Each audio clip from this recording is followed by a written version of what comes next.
Welcome back to Fantasy Beech Boys, another fantasy baseball pod for you. We're going to give you our classic underrated, overrated before you start your drafts for this season.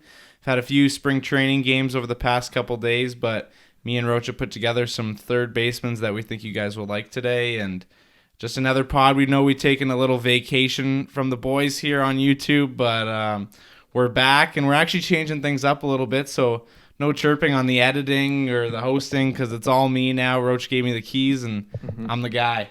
We got ourselves a rookie over here to the right. First time editor here. So, drop a comment below. Make sure you let him know how he is. I mean, he's a learner, so he's a fast learner. So I expect big things from him as his mentor. And I'm ready to give some fire players for you guys to draft and also some guys that you should potentially avoid. So let's just start. Let's get right into it. Let's go with underrated. As usual, I will start things off. Third base position, first, I just want to say, the third base position is pretty stacked. We went from second base to third base, such a massive difference.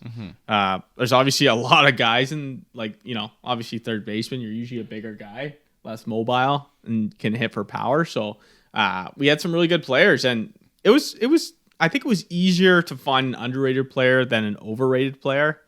Personally, looking at the list. But I found Matt Chapman, underrated. This is a guy who's obviously crazy good defensively, which has nothing to do with fantasy, but I just want to point that out. But sometimes people forget that this guy's actually a good hitter.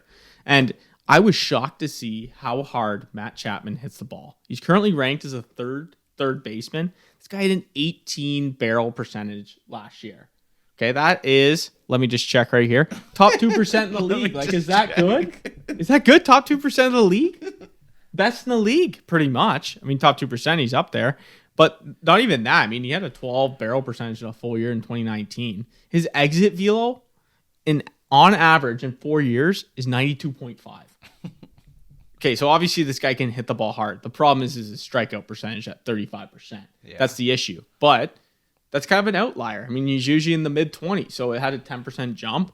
Obviously, he had an injury last year, which obviously he was out for the year. So some people kind of forget, this guy was on a tear. He had 10 dingers and 25 ribbies in only 142 at-bats. I like him. I like him a lot. I mean, I like guys who hit the ball hard. It's just, something that I've always looked at as a player. If you hit the ball hard and you're going to get on base. Yeah. You're going to, especially in a long ass season like the MLB. But I think this guy, if he can limit his strikeouts, be more patient at the plate, Matt Chapman could go into the top 5 third basemen. He has the power to do so. So I like Matt Chapman as my underrated player. He's going to be right in the middle of that Oakland lineup, and Oakland's always scary. Yeah. They're never obviously a contender, but they're always they're in the playoff mix, and they'll give anybody a run.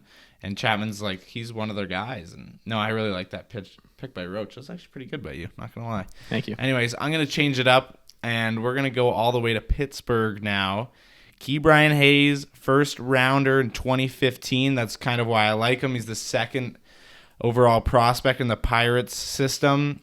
He played a little bit last year for them in that COVID year, and he played really well. He hit 375, something like that. Over, I want to say he played 24, 25 games. He's projected to hit number 2 in that lineup, and Pittsburgh's going to be so bad that I think he's going to be a guy that they need production to come somewhere. And a guy that hits 2, young guy, they're going to probably rely on him a lot, and they're going to keep him in the order, and they're probably going to trust him because he's so young. So that's why I kind of like him as an underrated guy. They had him down at 13 out of third baseman. And yeah, I just really like him in the Pittsburgh lineup because the production's got to come from somewhere, and he was really good last year, and I bet you they have a lot of faith of him this year. So even if he goes on some skids, I really think that they're going to leave him in, and he's going to start to heat up because he's so young. And just remember, he was a first round pick, and the first round picks they always come back, and they always, no matter how late it was, they always show up somehow. Yeah, I like that pick, Jackson. I think that he's 100% underrated. Obviously, he's a little bit of a riskier pick as a rookie who didn't have a full season in. But the only thing that worries me is that his expected batting average was 300 and he hit 376. So that gap kind of scares me of was he just lucky last year? Or was he actually worthy of that 376 average? This is a guy who can steal bases too, and that's obviously huge in fantasy baseball. But I do agree though that 13 is underrated, but he is a riskier hit, obviously, but he does hit the ball hard. But no, I do like that pick.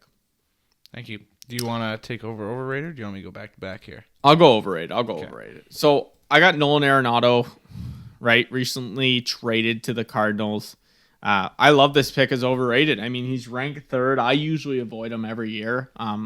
But like he's going from the Rockies. Okay, obviously people know Coors Field has a tendency of people hitting better at Coors Field. It's just been a known stat. The altitude. But he had Trevor Story. I believe, right in front of him, right? Trevor Story usually hit 2. Or sometimes Arenado would hit 3, would hit 4. Okay. Yeah. Either way, they were right behind or right in front of each Yeah. other. Like Trevor Story, like he's been the best hitter in the MLB up there for how many years? Yeah, Probably since his rookie year. Yeah. Yeah. Like that guy has insane power. He gets on base for Arenado. Like hits him home all the time. He's going to the Cardinals lineup. Cardinals lineup isn't very good hitting wise. They got good pitching. That's how they win games. But no, I just don't think, like, I'm looking at his hitting stats, like a 5.4 barrel percentage last year. He hits his exit velo isn't bad. It averages around 89. But the good thing about Arenado is he doesn't strike out a lot. Obviously, he's one of the top players that is K percentage, but I just don't think he doesn't hit very hard. And this is third base position. I want a guy who gets me RBIs and home runs, that can hit for average. He hit 253 last year. I just don't like. I think he's getting drafted way too high. And number 3 ranked third baseman. There's just better players out there. I like Rendon way better than Arenado. I'll take Rendon all day in that Angels lineup. But no, I'm just staying away from Arenado this year. Like he's kind of a guy that you draft the name, but I don't like him to the Cardinals. I don't think he plays better with the Cardinals. Yeah, no, Arenado leaving the Rockies, I think drops his stock quite a bit. Just because he has a lot of better hitters around them, Blackman, Story, those kind of guys. The Cardinals lineup is not ideal for him, and their game style is not really ideal for him. They're not going to out-hit teams to win. They're going to play good defense, have good pitching. So I do like that one a lot, and I think it's always sketchy when guys move teams because you really don't know. They're like, he's been in the Rocky system for how long? Like, he's switching stuff up. You don't know if that could improve his game, not improve his game. I would probably take majority of the time that his game's not as good because he's not as comfortable. But some guys do like changing. You never know what could happen. I'm going to go back. Again, we're going West Coast, East Coast here apparently. But I'm going to go all the way to Boston. Rafael Devers had a very poor year last year. And I know the COVID year and people will talk like that, but he's only really had one outstanding year besides his shortened rookie year when he got called up. But he's only been in the league 4 years now. Only one of them has been over 300, and I don't see the production for him coming in that Red Sox lineup. They're going to be okay this year, but he's just not a guy I really like. I really think he went off that 1 year, and I think that's his year. I really don't see a lot of production out of him and the Red Sox this season. They haven't made too many moves. You don't know what's going to happen, how JD Martinez is going to hit the ball as well. There's just a lot of question marks in that lineup that could make them really good, could make them really bad. I actually have no idea. I think they're going to have him probably slotted in the 2 spot as well behind Bogarts, but I don't see anything coming from Rafael. I don't like his game at all. Yeah, it's hard, right? Because obviously, he didn't have that good of a year compared to what he did before, but his exit velo was his highest of his career last year, and his barrel percentage was the highest of his career as well. I don't know what that tells us because his hard hit percentage was close to his lowest of his career.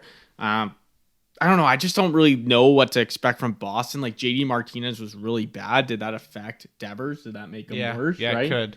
JD, he was terrible compared to what JD in 2019 was. So did that affect Devers? That's just a question that will have to be answered this year, is if JD's playing better, is Devers playing better? He is ranked pretty high. I mean, we talked about the third baseman being stacked. I do think he's probably 1 or 2 spots overrated. Yeah, no, like it's not. I'm not crazy. saying he's gonna drop Yeah. out of the top 10, and they just have him at 6. And there, you look down the list, and there's guys like Suarez, Moncada, Chapman, Bohm, Bryant, Hayes. Like I'm just naming the guys right after him, but like you could throw 2 or 3 of those guys. I think personally, at least ahead of him, honestly. And then above him, I would imagine most of those guys stay above him.